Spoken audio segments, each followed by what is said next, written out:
Susan, it really feels like, whether it's on my phone or an email, every few times a week at this point, I'm always seeing scams and people trying to take my money.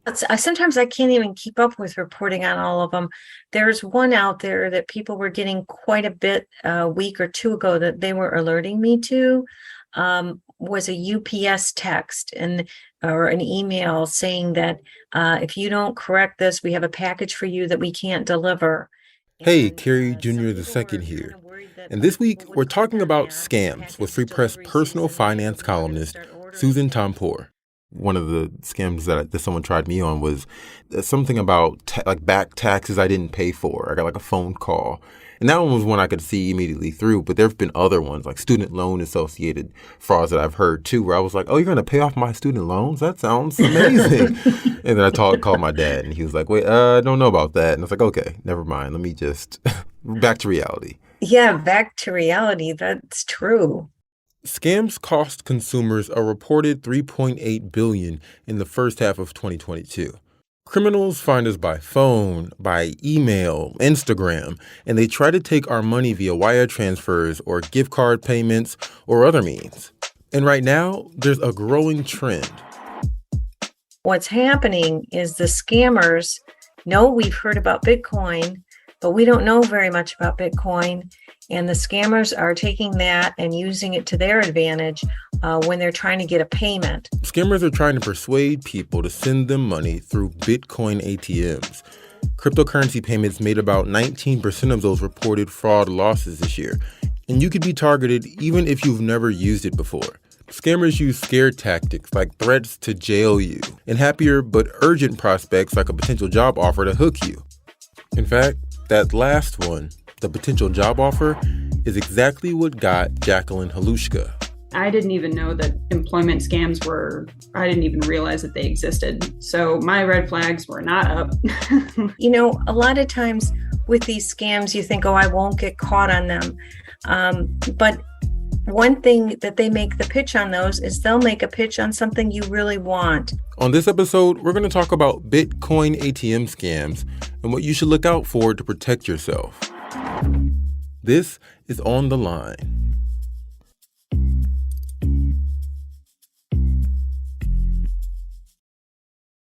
My name is Jacqueline Halushka. I live in Oakland, Michigan, about 10 miles north of Rochester, Michigan. I'm 27. Jacqueline is one of several people Susan Tompour spoke with who got scammed recently. I started kind of hardcore looking for jobs around, July or something. And I got an email a couple weeks in that said that they got my resume from LinkedIn. She was kind enough to tell us the story of how she lost money while trying to land a job as an administrative assistant. She thinks it's important that people know how it could even happen to a self-proclaimed techie who tried to do her homework. Who did the scammers claim to be? Well, they gave me a couple names, and they said that they were part of a company called Radius Healthcare. So it looked legit, and I was just like, okay. And I looked up the company that they said they were affiliated with, and it was all legit. It was very impressive, and they even used some of the names of people who actually did work there. Oh, wow. And right, and I was kind of looking them up, and I was like, okay, this looks okay. But it was weird because they asked me to download an instant messenger app called Ring Central. I'd never heard of it, and I was like, maybe it's like something that they only do. And I've been out of the job market, especially for just purely remote jobs, for a long time. So I just kind of went with it. And we had an interview that lasted 3 hours. It was a remote interview conducted completely via the chat system. He'd ask me like a series of questions. I would answer them, paragraph at a time. And then he would just go silent. I was like, okay. So I did that, and then kept trying to do a phone interview or a Zoom interview because, I'm kind of old school. I'm used to meeting with people in person. I want to talk to a human being. Jacqueline did eventually get a phone call, but she had a hard time hearing the person on the other end. When she brought it up to the supposed representative she was talking to, they brushed her concern off as just a hiccup that happens a lot for them. The next morning, I went out to breakfast with my dad and my grandfather, and I got a text from the Ring Central app, and I got a message from him saying that I got the job, and I was all excited.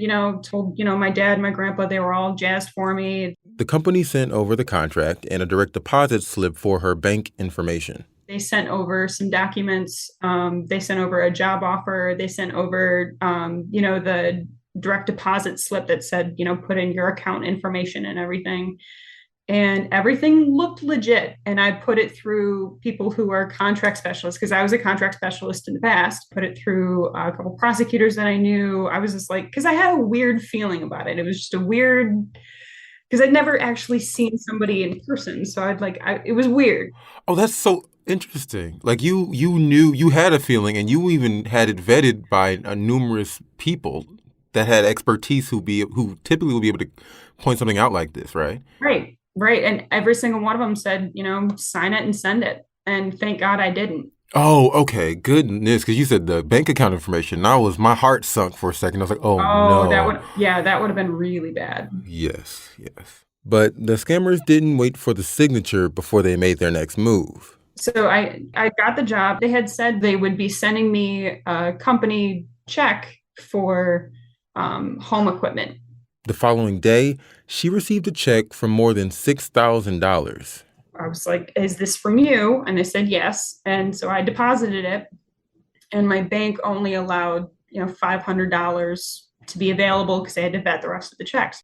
So they asked me to convert it to Bitcoin to send to the local vendor. And that's how I was going to prove that I was, where I said I was. Next, the scammers sent her a list of addresses so she could find the nearest Bitcoin ATM.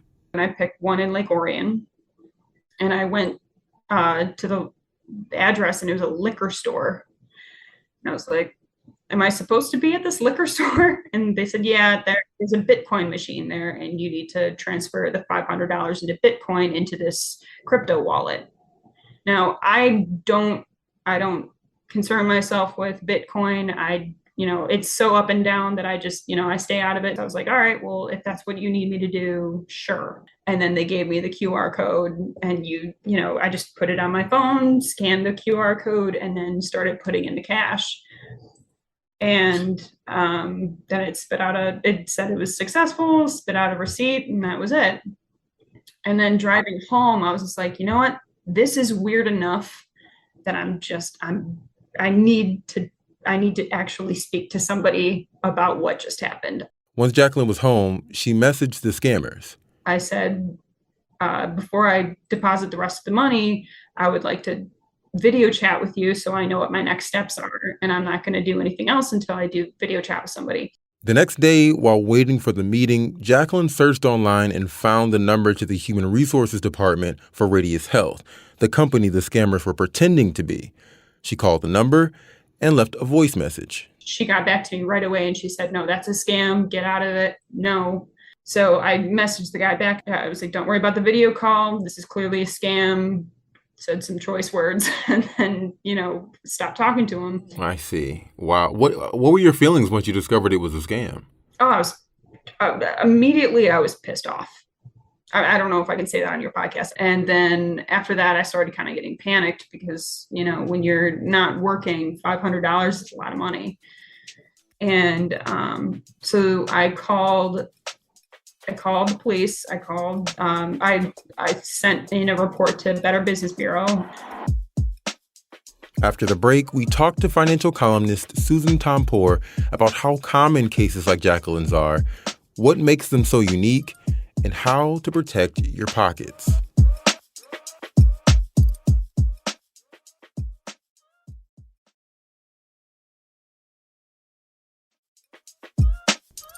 We're back.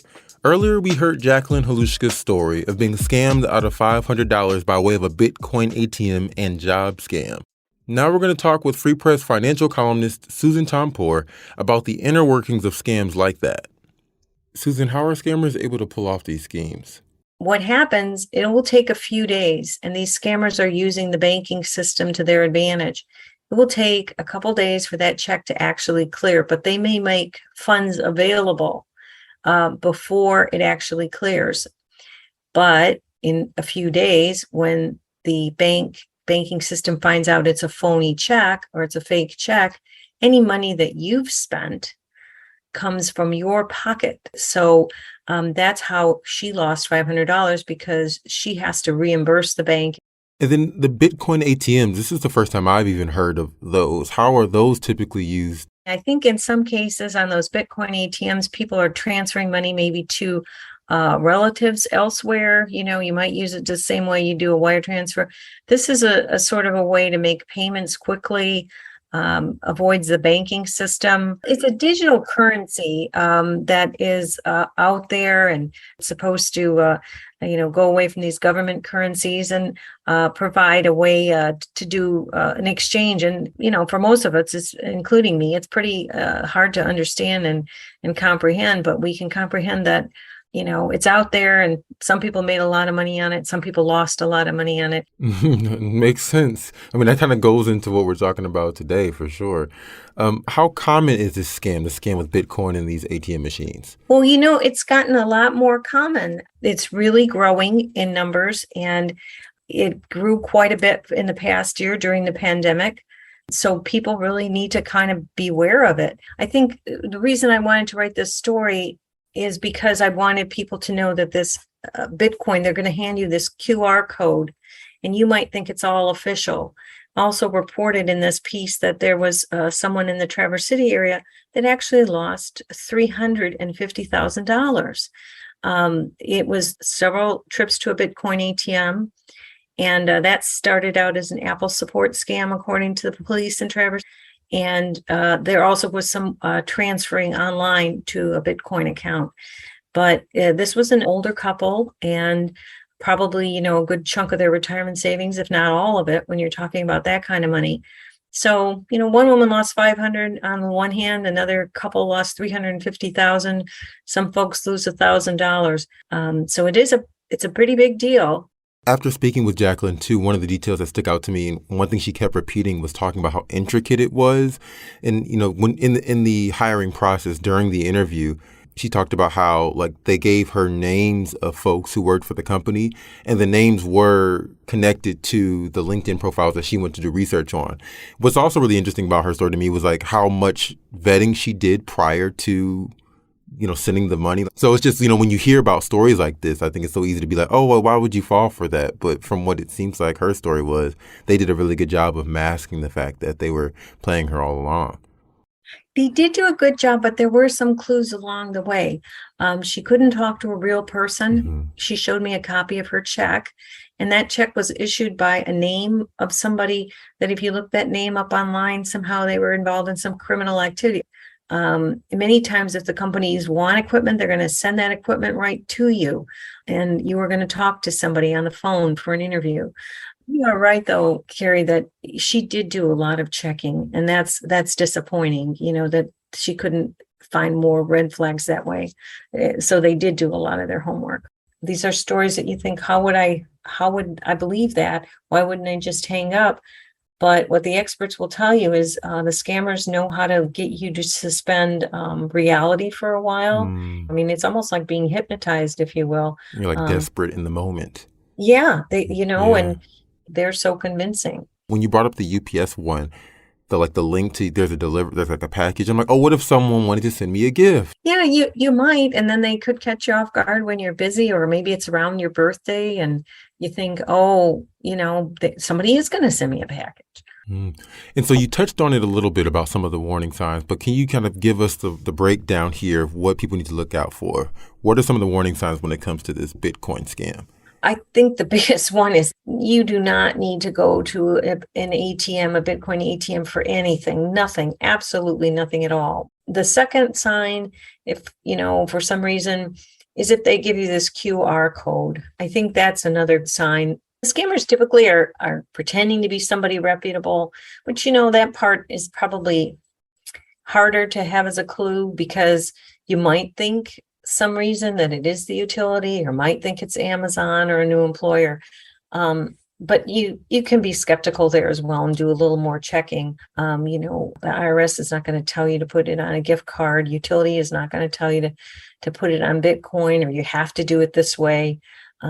They get aggressive with you. That's another big clue. Professional companies aren't going to be aggressive in these sorts of things. If it was a legitimate company, you could say, I'm sorry, I'm busy right now. I'm going to need to call you back. And then if they start giving you a hard time, and you call back a number that you look up online on your own, if you do that, you might catch a breath there and then realize, hey, this is the way to do it. What are officials doing about this? Well, you'd hope that they could be doing more. I think right now with a lot of these scams, it's just protect yourself. I don't understand why there isn't more being done. I did talk to a few of the operators of the Bitcoin ATMs. A few said they have warnings in the process. I would like to see more warnings out there personally at the point of purchase, at the point of the ATM. What else is being done? I think they're trying to crack down on some of these crime rings, but they're definitely, it's on the consumer. Any major takeaways after doing your reporting on this? I think the major takeaway is the crooks are getting more clever. They really have adapted to new things, and sometimes you got to keep your guard up a little bit more than you want to. And also, I think the other takeaway is, again, this can hit any consumer.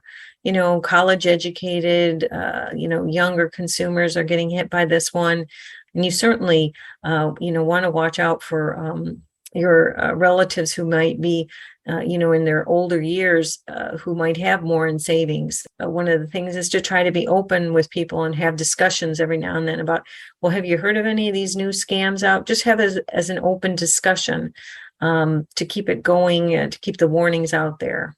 Well, I was kind of disappointed just because there's no contingency plan with banks. That's Jacqueline again. I called my bank and they're like, well, because you took out the money, we can't help you. So I lost $500 on the scam. Thank God I had a backup fund. It's too bad. I have a lot of mistrust now in the internet and getting jobs, and, ZipRecruiter, like the usual stuff that you go through when you want to find a job online. Lots of mistrust there, and more. I'm disappointed in my bank, but other than that, I'm glad I made it out the way that I did instead of losing $7,000. Yeah. But yeah, same here. I'm glad that the consequences weren't too dire for you, that you're still on your feet. And have you found a job? I'm curious. A part-time gig. Okay. Part-time gig, to make ends meet, but I'm still looking for like the spot that I want to stay for a couple of years. Completely understand. Well, you landed somewhere, and I'm happy to hear that part. I'll be just fine. I just, I just want to make sure that at least whoever hears this or whoever reads the article or anything like that, at least has it in the back of their mind that this could happen, and at least knows what to look for. It's kind of, because I certainly didn't. You live and you learn. You live and you learn. And we've learned from your story today, Jacqueline. So hopefully other people will learn from it too. Thank you so much for sharing your story. Yeah, of course. It was good talking with you.